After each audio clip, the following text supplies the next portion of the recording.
Hello everyone, welcome to Saroj Mishra's YouTube channel में। YouTube channel पर आप सभी का बहुत बहुत स्वागत है। दिल्ली में एक और नया विज्ञापन जारी हुआ है, बिल्कुल फ्रेश नोटिफिकेशन है। 19 अक्टूबर की डेट से एक और विज्ञापन जारी हुए हैं। ये भी जो है ना सरकारी सहायता प्राप्त स्कूल ही है और इसमें परमानेंट वैकेंसीज आई हुई है, बिल्कुल गवर्नमेंट पे स्केल के साथ में। पीजीटी, टीजीटी, पीआरटी, एनटीटी और नॉन टीचिंग पोस्ट है। सैलरी गवर्नमेंट पे स्केल दे रहे हैं क्योंकि डायरेक्ट रिक्रूटमेंट सीधी भर्ती है, तो गवर्नमेंट पे स्केल दे रहे हैं तो सैलरी अच्छी बनेगी। निःशुल्क आवेदन, मतलब किसी भी स्टेट से आप अप्लाई कर रहे हैं तो एप्लीकेशन बिल्कुल करेंगे। फी कहीं भी पेमेंट नहीं करनी है, सिर्फ फॉर्म डाउनलोड कर लेना है, फॉर्म को फिल करना है, अटैचमेंट सारे जितने भी लगाने हैं और स्पीड पोस्ट से आपको भेजना है। गवर्नमेंट पोस्ट ऑफिस जाना है स्पीड पोस्ट से। तो दिल्ली में आ रही है एक के बाद एक वैकेंसीज और उन सब की अपडेट आपको मेरे चैनल पर टाइमली मिल रही है। तो चलिए देख लेते हैं इस वैकेंसी में कौन कौन से कैंडिडेट हैं जिनको फायदा मिल सकता है, मतलब कौन कौन से पोस्ट हैं जो आपके लिए सुटेबल हैं। चेक कर लेते हैं। देखिए, सबसे पहले ना ये इमेज थोड़ी ब्लर है, न्यूज़पेपर में आए हुए एडवर्टीजमेंट, लेकिन मैंने इसे इसलिए लिया है क्योंकि यहाँ पर इन्होंने पे स्केल वगैरह बताया हुआ है। 7 CPC लेवल 6 देंगे, सीधी भर्ती है। अब एग्जाम ले सकते हैं। नर्सरी टीचर के लिए 2 वैकेंसीज है। अनरिजर्व लिखा है, मतलब किसी भी कैटेगरी के कैंडिडेट अप्लाई कर सकते हैं, चाहे आप अनरिजर्व जनरल से हैं या किसी भी कैटेगरी से। यूआर में आप अप्लाई कर सकते हैं, बट जब आप यूआर वाली सीट पे अप्लाई करते हैं, मतलब अनारक्षित सीट पे, तो आपको रिजर्वेशन का बेनिफिट नहीं मिलता है। एज क्राइटेरिया में जो रिलैक्सेशन है वो आपको नहीं मिलेगी। बाकी अप्लाई किसी भी वर्ग के कैंडिडेट किसी भी राज्य से किसी भी स्टेट से कर सकेंगे। असिस्टेंट टीचर, क्योंकि यहाँ पर तो इन्होंने नर्सरी टीचर लिख दिया, तो यहाँ पर असिस्टेंट टीचर का मतलब प्राइमरी टीचर है। प्राइमरी टीचर के लिए भी लेवल 6 दे रहे हैं। मिनिमम तो 52,000, क्योंकि दिल्ली में है और दिल्ली में एचआरए सबसे ज्यादा है। अगर अभी आप देखें तो डीए, डियरनेस अलावेंस, महंगाई भत्ता भी काफी ज्यादा दे रही है गवर्नमेंट। तो कुल मिला के आपको 52,000 तो आराम से बन रही है सैलरी। फिर भी मैं आपको कहती हूँ कि चलो ठीक है, 45 तो कहीं नहीं जाएगा। ये जो वर्ड इन्होंने लेक्चरर लिखा है, lecturer is basically for post graduate teacher को ये बता रहे हैं। Post graduate teacher chemistry, computer science, post graduate teacher history, train graduate teacher computer science, train graduate teacher Malayalam, train graduate teacher natural science. एक होता है ना पीसीएम होता है और एक होता है जेडबीसी। तो ये जेडबीसी वाले को नेचुरल साइंस। पियोन एमटीएस, माली एमटीएस, स्वीपर एमटीएस एंड चौकीदार एमटीएस। तो चलिए देख लेते हैं नोटिफिकेशन रिलीज कहाँ से हुई है और बाकी जो टर्म्स कंडीशन है वो समझ लेते हैं। सबके लिए 7 CPC दे रहे हैं। पोस्ट ग्रेजुएट टीचर के लिए 47,000 वाली जो पे स्केल है वो है, तो बेसिक पे ही 47,000 है, एचआरए डीए बाकी सब चीजें मिला के 65,000 के नीचे तो सैलरी बनेगी नहीं। ट्रेन ग्रेजुएट टीचर के लिए भी लेवल 7 दे रहे हैं, 44,000 अराउंड, तो उसकी भी सैलरी आराम से आप समझे कि 58,000, 62,000 के अराउंड बन जाएगी। अब चलिए देख लेते हैं नोटिफिकेशन के हिसाब से कि कहाँ से जॉब लोकेशन क्या है और ये कौन सा स्कूल है। अभी मैंने एक पहले भी बनाई थी वीडियो, अभी ये दूसरी गवर्नमेंट एडेड स्कूल है, आरके पुरम में है। Kerala education society senior secondary school, sector 8, RK Puram, a linguistic minority government aided school, Kerala school RK Puram है। तो मतलब यहाँ पे माइनॉरिटी बच्चे जो बेसिकली केरला साइड से जो आए होंगे, यहाँ पे रिलोकेट हुए होंगे जॉब की वजह से, जिनके पेरेंट्स वगैरह, तो उनके बच्चे पढ़ रहे हैं, सो दैट मतलब उनको लैंग्वेज की, यहाँ पे दिल्ली आए तो लैंग्वेज की प्रॉब्लम होती है, समझ नहीं आ रही, साउथ से आए हैं बच्चे, तो उनके लिए खास प्रॉपर एक स्कूल बनाया गया है और गवर्नमेंट इसको एड दे रही है, दिल्ली गवर्नमेंट इसको एड दे रही है। इसलिए जो सारे रूल्स और रेगुलेशंस है ना, ये directorate of education government of NCT of Delhi के हिसाब से इनका एज, क्वालिफिकेशन, पे अलाउंस सब कुछ ये दे रहे हैं। तो सीरियल नंबर 1 और 2, मतलब जो पहला nursery teacher and assistant teacher है, इसके लिए मलयालम आना बिल्कुल, नॉलेज होना चाहिए, मलयालम का नॉलेज होना चाहिए। नहीं है तो पढ़ लें, अप्लाई कर दें। अप्लाई करने में क्या है, नॉलेज ही मांग रहे हैं ना ये। तो चलो ठीक है कि मतलब थोड़े बहुत जो बच्चे हैं मलयालम बोलते हैं और छोटे बच्चे वो हिंदी नहीं बोल पा रहे हैं, इंग्लिश भी नहीं बोल पा रहे हैं, मलयालम ही बोल रहे हैं प्रॉपर, तो फिर उस समय टीचर को इतना तो जरूर आना चाहिए कि वो समझ ले बच्चे क्या बोल रहे हैं। बाद में फिर टीचर कम्युनिकेट करे भले हिंदी में या इंग्लिश में। तो इतना आपको मलयालम समझ में आ रहा है तभी nursery teacher and assistant teacher के लिए अप्लाई करें। मेरे हिसाब से अप्लाई कर दें, उनको सेलेक्ट करना होगा तो करेंगे। बाकी किसी भी पोस्ट के लिए मलयालम जरूरी नहीं है। तो बाकी जो पोस्ट है, कंप्यूटर साइंस लेक्चरर मतलब post graduate teacher, chemistry post graduate teacher, history post graduate teacher, computer science TGT, इन सब के लिए। नेचुरल साइंस में 2 पोस्ट है, प्यून, माली, एमटी। अब इसमें फॉर्म आपको दिया हुआ है, एप्लीकेशन फॉर्म, ये एप्लीकेशन फॉर्म है। ये आपको 11 नवंबर तक का दिए गए एड्रेस पर, ये एड्रेस है, ये एड्रेस आपको फॉर्म में ही दिया हुआ है, यही यूज करना है आपको। गवर्नमेंट पोस्ट ऑफिस जाना है, स्पीड पोस्ट से ये फॉर्म भरना है। और सारे अटैचमेंट जैसे मैं हर वीडियो में बताती हूँ, 10th ऑनवर्ड्स जितने भी आपके पासिंग सर्टिफिकेट है, मार्कशीट है, और आपका आइडेंटिटी प्रूफ के लिए वोटर आईडी कार्ड या जो भी आप यूज करना चाहते हैं, वो सब फोटोकॉपी पे साइन करेंगे। एक फोटोग्राफ लेटेस्ट पेस्ट करेंगे। यहाँ पर आपको लिखना नहीं है कुछ भी, यहाँ आप कुछ भी नहीं लिखेंगे।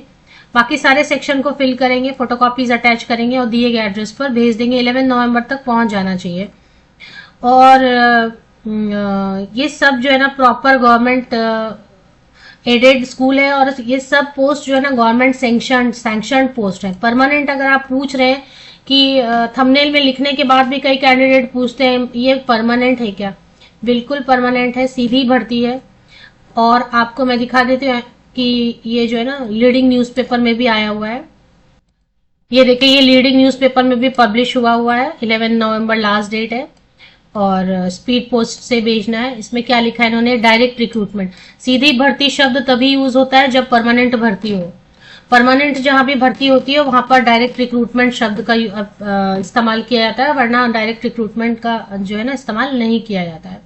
और सीधी भर्ती का मतलब ये भी हुआ कि ऑल इंडिया लेवल से कैंडिडेट अप्लाई करेंगे, तो इनका मन करेगा तो ये रिटन टेस्ट रख सकते हैं, अदरवाइज इंटरव्यू तो होगा ही और एक डेमो क्लास होगा। और अगर इनको जरूरी लगता है तो ये एक एग्जाम भी रख सकते हैं।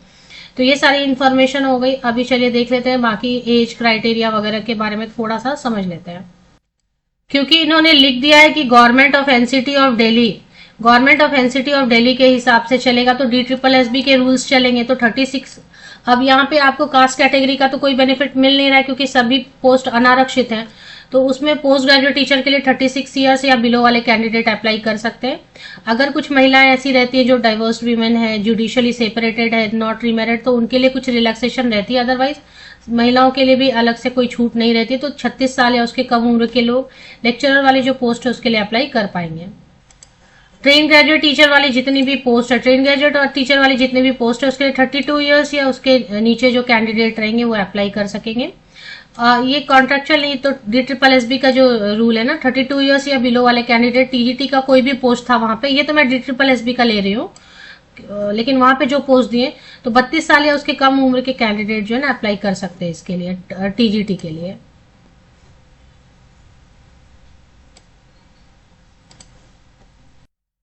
असिस्टेंट टीचर नर्सरी और असिस्टेंट टीचर प्राइमरी टीचर के लिए जो है ना 30 ईयर्स तक के कैंडिडेट, 30 वर्ष या उससे कम उम्र के कैंडिडेट जो अप्लाई कर सकते हैं। चलिए अभी थोड़ा सा क्वालिफिकेशन समझ लेते हैं। तो असिस्टेंट टीचर जो प्राइमरी वाले टीचर है, प्राइमरी टीचर असिस्टेंट टीचर, उसके लिए 12th क्लास में आपका आर्ट, साइंस या कॉमर्स किसी भी स्ट्रीम से 50% या अबव मार्क्स के साथ आपका 12th पास होना चाहिए। 2 साल वाला आपने 2 ईयर्स वाला डिप्लोमा इन एलिमेंट्री एजुकेशन किया या 4 ईयर वाला BLED किया तो आप अप्लाई कर सकते हैं। 2 साल वाला diploma in education special education भी है तब भी आप अप्लाई कर सकते हैं। प्राइमरी टीचर के लिए मैं आपको बता रही हूँ। तो अगर ग्रेजुएशन है और ग्रेजुएशन के साथ में आप 2 ईयर वाला डिप्लोमा इन एलिमेंट्री एजुकेशन है तो वो भी अप्लाई कर सकते हैं।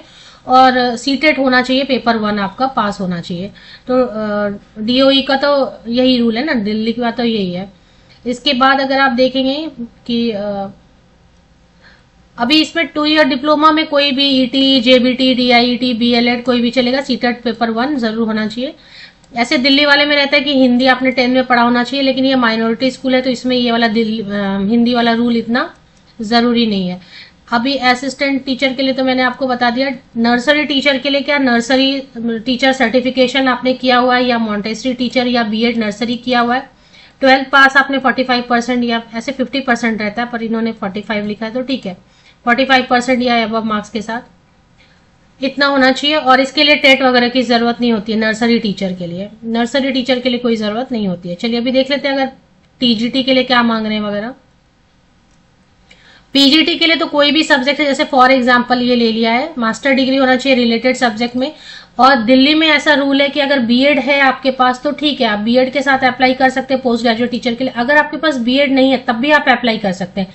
अगर 12th में, ग्रेजुएशन में और पोस्ट ग्रेजुएशन में आप 60% एबव मार्क्स स्कोर कर चुके हैं तो आपको बीएड की जरूरत नहीं होती। दिल्ली में DSSS जो जारी करती है अभी तक यही चल रहा है कि पोस्ट ग्रेजुएट टीचर या लेक्चरर वाली पोस्ट के लिए master degree plus BEd is fine, okay. If you don't have BEd तो without BEd you can apply if you have scored 60% in graduation, 12th and post graduation.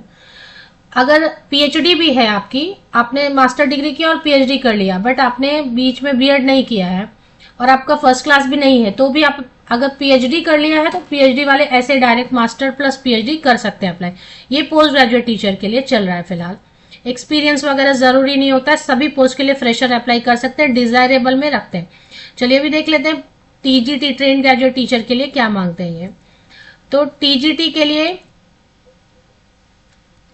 कोई भी एक subject में for example ले रही हूं और टीजीटी के लिए जैसे रिलेटेड सब्जेक्ट में आपका ग्रेजुएशन होना चाहिए और ग्रेजुएशन होना चाहिए और साथ में सीटेट पेपर 2 होना चाहिए और बीएड होना चाहिए। देखिए बैचलर डिग्री, ऑनर्स या पास कोर्स भी चलेगा 45% या अबव मार्क्स के साथ में, बीएड चलेगा ट्रेन ग्रेजुएट टीचर के लिए और सीटेट पेपर 2 लगेगा।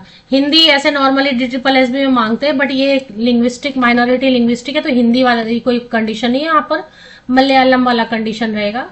मलयालम प्राइमरी टीचर और नर्सरी टीचर के लिए नॉलेज होना चाहिए, बाकी के लिए कोई जरूरी नहीं है मलयालम का नॉलेज तो अच्छा है, नहीं है तो ऐसे भी आप अप्लाई विदाउट मलयालम नॉलेज के भी कर सकते हैं। फॉर्म की लिंक मैंने सारी इन्फॉर्मेशन आपको दे दी है और यहाँ से आपने स्क्रीनशॉट ऑफ कोर्स ले ली होगी, यही जो है ना न्यूज़पेपर में ऑथेंटिक ये पब्लिश हुआ है, इसकी आप स्क्रीनशॉट ले लें और फॉर्म की लिंक मैं आपको वीडियो के डिस्क्रिप्शन बॉक्स में प्रोवाइड करती हूँ। सारी इन्फॉर्मेशन मैंने लगभग यहाँ पर आपको अवेलेबल करा दी है। माली, स्वीपर, चौकीदार, प्यून के लिए मैं अलग वीडियो बना देती हूँ जो क्योंकि ये भी परमानेंट पोस्ट है तो प्यून, माली, स्वीपर, चौकीदार की भी एक मैं अलग वीडियो बना दूंगी।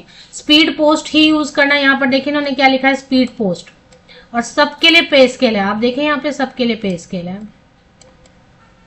ठीक है।